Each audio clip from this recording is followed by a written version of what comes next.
All right. So, we're back in Revelation chapter 1. We've been working our way verse by verse through this amazing book, the last book of the New Testament. If you're new here, be sure to click that subscribe button so you can be notified when a new video is posted.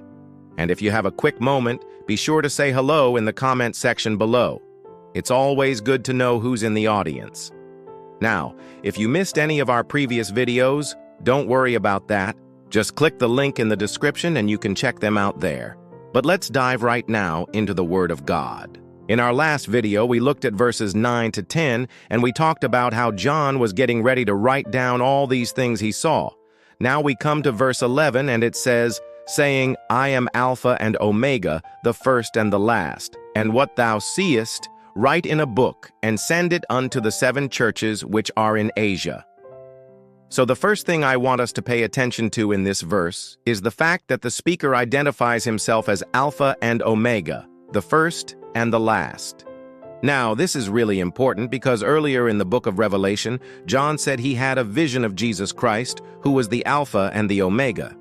So knowing this, what do you think he's going to do? Of course, he's going to identify himself as Jesus Christ. So we can clearly see here that Jesus Christ is speaking to John. This is very significant because throughout the entire book of Revelation, we see Jesus Christ in different forms and under different titles and using different names. Sometimes he's called the Word, sometimes he's called the Son of Man, sometimes he's called the Lamb, sometimes he's called the Lion of the tribe of Judah. But right here, as he's getting ready to reveal everything that he's going to reveal, he identifies himself simply as the Alpha and the Omega, which means he is the beginning and the end. Why would this be important for John to know or for us to know? Well, because it helps us to understand that Jesus Christ is eternal. He has no beginning and he has no end. He was there before anything was created. He will be there after everything has been destroyed. He is the God who has always been and who always will be.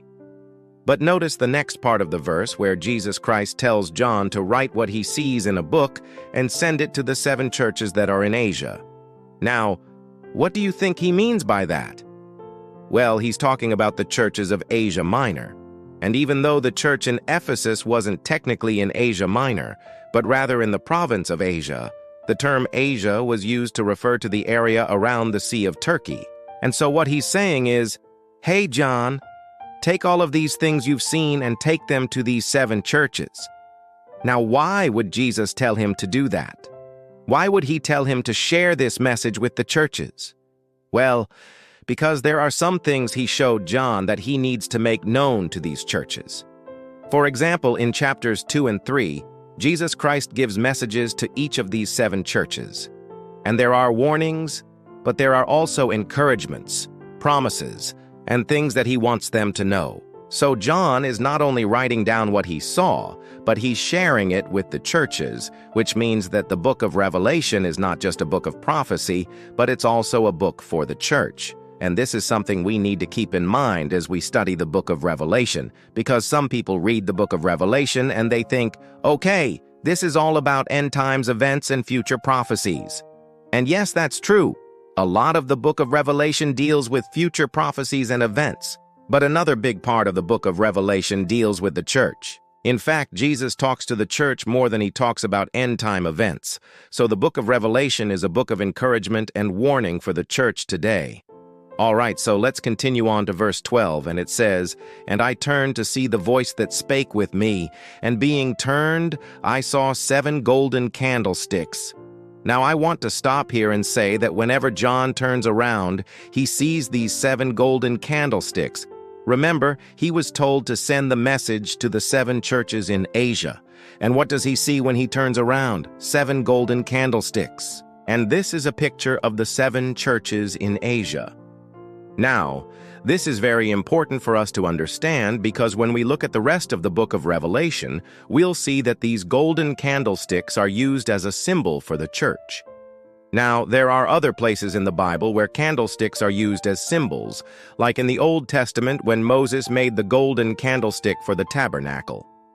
That was used as a symbol of God's presence in the tabernacle. The same thing here in the book of Revelation. These 7 candlesticks are used as a symbol of the churches in Asia, but they're also used as a symbol of the church throughout the entire earth. Verse 13 says, "And in the midst of the 7 candlesticks one like unto the Son of Man, clothed with a garment down to the foot, and girt about the paps with a golden girdle." So what does John see in the midst of these candlesticks? He sees the Son of Man. Now, he identified Jesus Christ as the Son of Man earlier in the text, and this is what he's seeing now. He's seeing the Son of Man in the midst of the candlesticks. And if you remember, the candlesticks are a symbol of the church. So what he's seeing is Jesus Christ in the midst of the church. This is very important for us to remember because Jesus Christ is the head of the church. He is the leader of the church. He is the one who is going to guide the church. He is the one who is going to protect the church. And so the fact that he's in the midst of the church shows that he is interested in every aspect of the church. He's not far away from the church. He's not disinterested in the church. He is the head of the church, and he is actively involved in the affairs of the church. The text says that the Son of Man is clothed with a garment down to the foot and girt about the paps with a golden girdle. And what do you think this is pointing to? It's pointing to holiness, purity, and righteousness. And it shows that the one who is in the midst of the church is holy, he is pure, he is righteous, and he is the only one who can lead the church because he is perfect. None of us are perfect, none of us are holy, none of us are righteous. We all fall short of the glory of God. But Jesus Christ was perfectly holy, he was perfectly righteous, and that's why he is able to lead us, because he is perfect. Verse 14 says, "His head and his hairs were white like wool, as white as snow, and his eyes were as a flame of fire." All right, so we've already learned that he is the Son of Man, that he is holy, he is righteous, and he is perfect. But now John is giving us a description of his appearance, and he describes his head and his hair as being white like wool, as white as snow. What do you think this points to? It points to purity and innocence.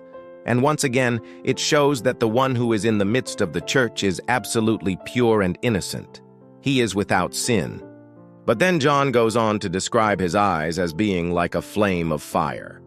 What could this be pointing to? Well, it could be pointing to his omniscience. That means he knows everything. He sees all things. It could also be pointing to his power, because fire represents power. Or it could be pointing to his judgment, because fire represents judgment. Whatever it is, we know that the one who is in the midst of the church is all-knowing, he is all-powerful, and he is the final judge of all mankind.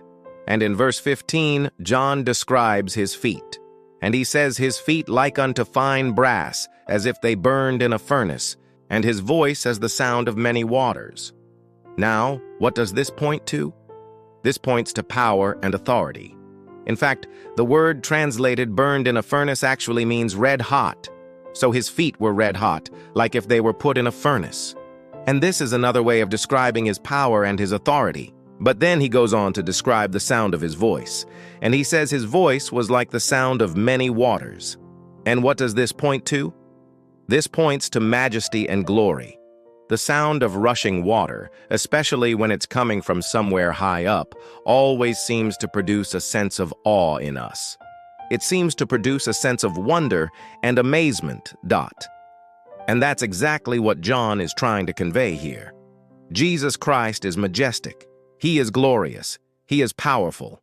He is worthy to be praised. So in these verses, John gave us a description of the one who was in the midst of the candlesticks, who represented the church.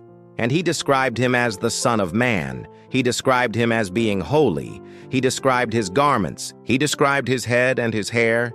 He described his eyes. He described his feet and the sound of his voice. And all of this is done to show us who Jesus Christ really is. And if you miss the majesty, if you miss the wonder, if you miss the awe, if you miss the glory of Jesus Christ in these verses, then you're going to miss it throughout the entire book of Revelation. I hope you enjoyed this lesson. I hope you learned something from it. And until next time, God bless you.